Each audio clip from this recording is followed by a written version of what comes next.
Click, click, click, click, click, click, click, click, click, click. Bang! We all lurched forward a bit, jostled by the sudden stop. I looked about, trying to not peer down and see how high we were. 2 minutes ago, my son and I had been waiting in line to ride this thing and even waited for the front row, and now it seemed we would be getting our money's worth.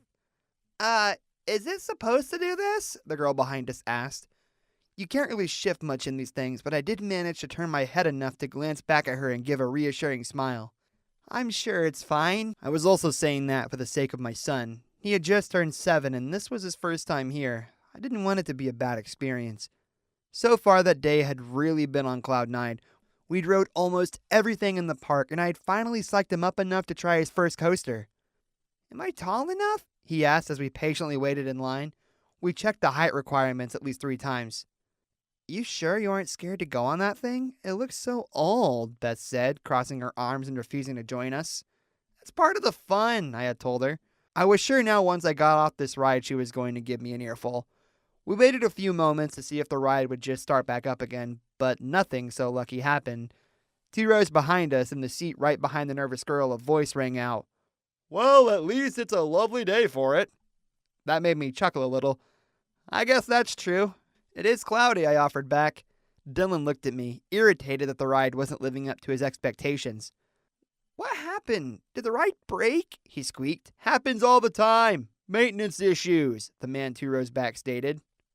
The girls in between us weren't so pleased.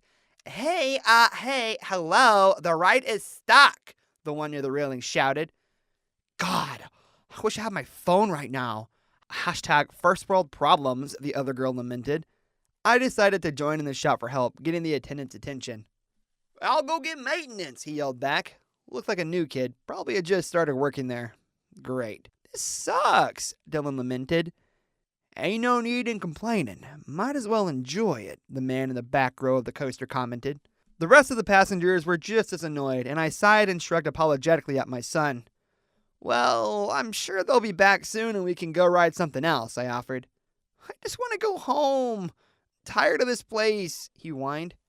Hey now, that's a bit ungrateful to your dad. I'm sure he paid good money to get you here, the man behind us commented. Don't let your kid talk to you that way. Show some backbone.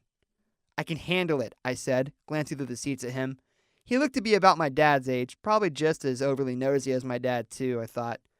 Kids these days, you try everything to make them happy and they just throw it back in your face, he huffed. At this point, I could tell he was rambling, so I tried my best to ignore him while we waited. I briefly spotted Beth on the exit of the ride, staring up at me with frustration. I told you this was going to happen, she shouted out. I shrugged again. Sorry. Rick, we need to go. I have an appointment at 3:30, she yelled. What? It's not like I planned for it to get stuck, I yelled back. God, you are just so... How long will this take? She blurted out as she stomped off to find an employee. The girls behind us giggled. The man wasn't so amused. God, brother, do you have any balls at all? That made the girls giggle even more. Hey, just lay off, will ya? I commented to him. It's men like you that make us all look bad, if you ask me, he sneered. I sighed, looking to see if anyone was coming. It felt like we had been up here for at least half an hour by now. You don't discipline your kids, you let your wife walk all over you, probably can't even afford this damn trip just trying to appease family. Such a suck-up, the man snarled. The girls behind me weren't giggling anymore. Something about this man's tone of voice was disturbing them and me both. Look, buddy, I don't know who you think you are, but you need to shut up, I shouted. Dylan looked at me worriedly. He was getting scared. Awful big talk there, Ricky, he snapped back, kicking the seat in front of him. The girl shouted in alarm. I bet you'd be singing a different tune if we were eye to eye, he said. I sighed. This was escalating too quickly and I didn't want to cause a scene. Sir, I'm going to ask you politely for the last time. Just please stop. We are all just as frustrated as you, I said as calmly as I could. Oh, you think so? No shit, Sherlock, but you don't know me. You don't know what I went through to get here, what I sacrificed. Hey, calm down. There's no need to get upset, I said. Yeah, I figured you are a pussy, just like the rest of these goddamn idiots around here. All I wanted was for my little girl to enjoy the rides, and they said no. I planned and I planned weeks in advance for this, paid everything off, and they said custody wouldn't change weekends just because I had a vacation scheduled. The girl behind me was crying, so I tried a different tactic. Sir, please, you're scaring the children. Then it went straight to hell. He reached up with his right hand and grabbed the girl by the hair, yanking her backward and slamming her head against the coaster seat. Her friend screamed. "What is wrong with you?" she screamed. "I am sick and tired of being told what to do when I can do it. You shut up. Do you hear me?" he snapped. He was pushing against his seat now, the entire ride jostling as he became more upset. I held my breath as there was a strange grinding noise, and then abruptly I realized that he was standing up now, free from the coaster restraints. "You see there? That's karma. The good Lord is on my side," he commented as he got off the ride and stepped on the emergency railing. "Please, go get some help. We've been here almost an hour," I said, hoping to rationalize with the man. He gave me a smile that chilled me as he walked up to my son. His hand softly touched Dylan's head before my son swatted it away, and then the man's expression turned dark again. "Don't you dare slap me, boy!" He raised his hand to strike Dylan, and I blocked it, snapping, "Have you lost your mind? Don't touch my kid!" I shouted.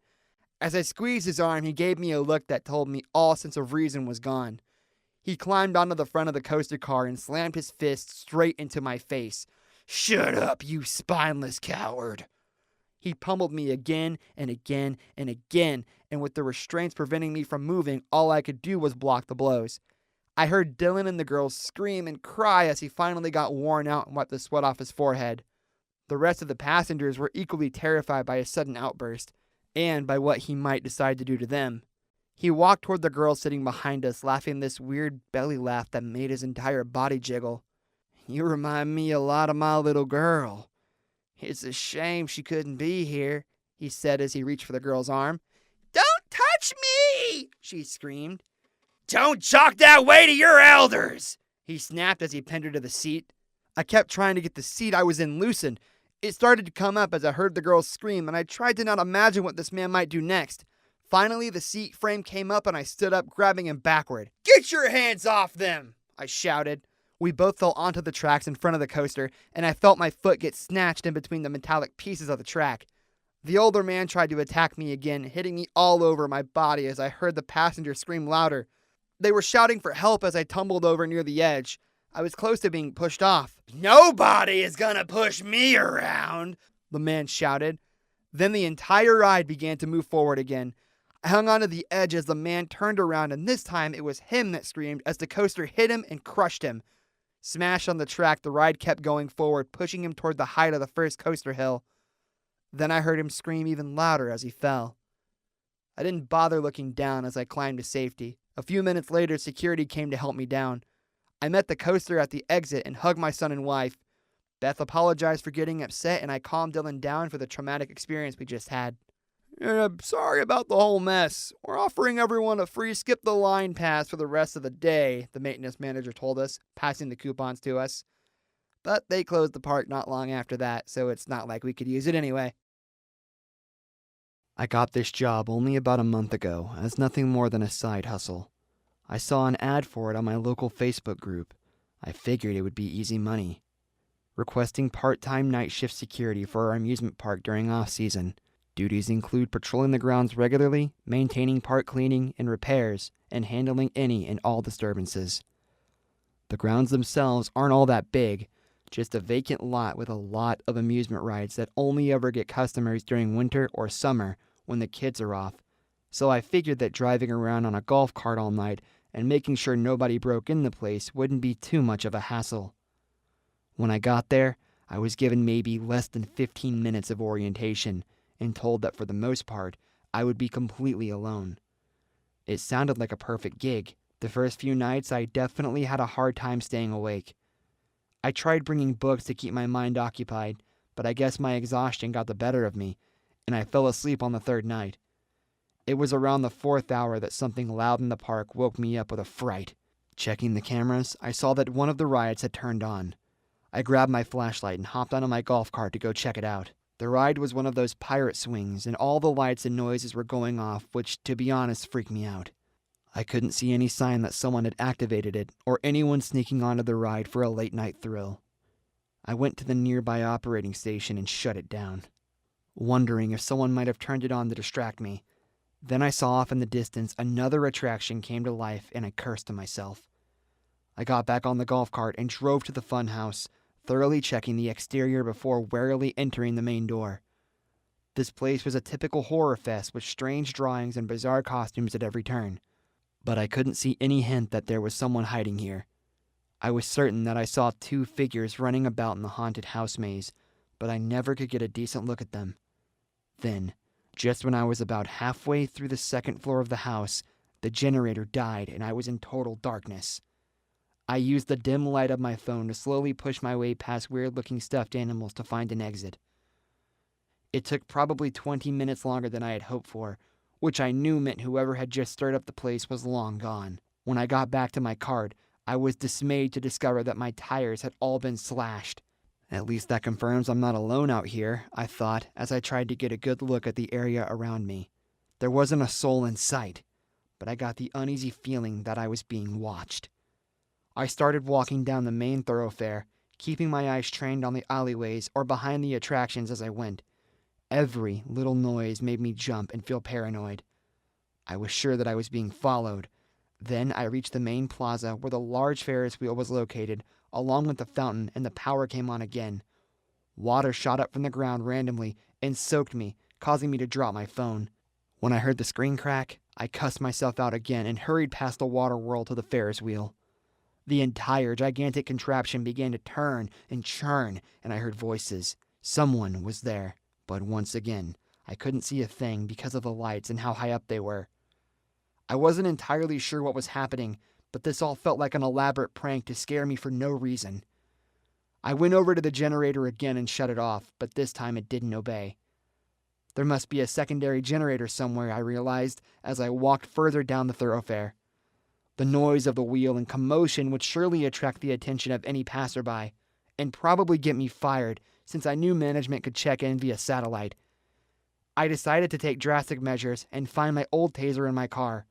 It was a long walk, but I was mad because these pranksters were trying to frighten me for no good reason. When I confirmed that the electrical charge was set, I marched back to the central plaza and shouted to whoever was on the Ferris wheel to come down. There was no response, so I decided to try and climb near some of the carts and get a better view. I stood by the loading zone with my taser, ready to stun any idiotic teenager that tried to jump scare me and make them pee in their pants. But that isn't what happened at all. Instead, much to my surprise, on the third cart I found a dead body. I was so stunned I didn't know what to do and stepped into the cart as it kept twirling about, and we rode back into the sky. It was a young girl, probably 17 at the most, and it looked like she had been taken advantage of and then killed here. It was difficult to say how she had died, but there was a lot of blood. I realized I even got some on me. As I reached the top of the Ferris wheel, the power abruptly shut off, and I looked down across the empty amusement park. What in blazes was going on? Then, in the distance, I saw police lights coming toward the park. They drove into the parking lot, and I could see them rushing past the attractions to my location. It was too blurry to be sure, but it looked like they had their guns drawn. Then, when I couldn't be sure where they went, the ride activated again, and I fell forward straight onto the dead body. I did my best to not gag as I was covered in their blood and sat motionless until I was at the bottom where the ride came to a stop and I was greeted by armed police. "Put your hands where we can see them," they demanded. "I know what this looks like, but it's a big misunderstanding," I told them. Then I saw someone near the controls to the Ferris wheel and recognized it as my trainer. They had a stony expression on their face as I pointed to them and explained I was a new hire. A new hire that knew how to manipulate the equipment and kill. "It's a good thing I came to check on you tonight before you wiped the video feed," my trainer responded. I was confused about what they were implying, and the police took me off the ride and into custody as I demanded to see the footage. I realized that it had been my trainer who had killed this poor girl. "I've been chasing them around this amusement park all night. Check for yourself." They did, and I was astonished to find that not a single frame of feed revealed my face. Instead, it showed someone in uniform pursuing the woman from location to location, stalking them, and then killing her in the Ferris wheel. Every single time, the killer made certain to not show their face, but they were wearing a uniform identical to mine. My heart dropped as I realized the real reason I got this job so easily. "You set me up to take the fall for this!" I shouted, trying to grab them. The police held me back and said they would take me downtown for further questioning. As I was led away, wondering if I was insane or just out of luck, I looked back at my trainer. They gave the faintest of smiles, knowing that I had just given them the chance to murder.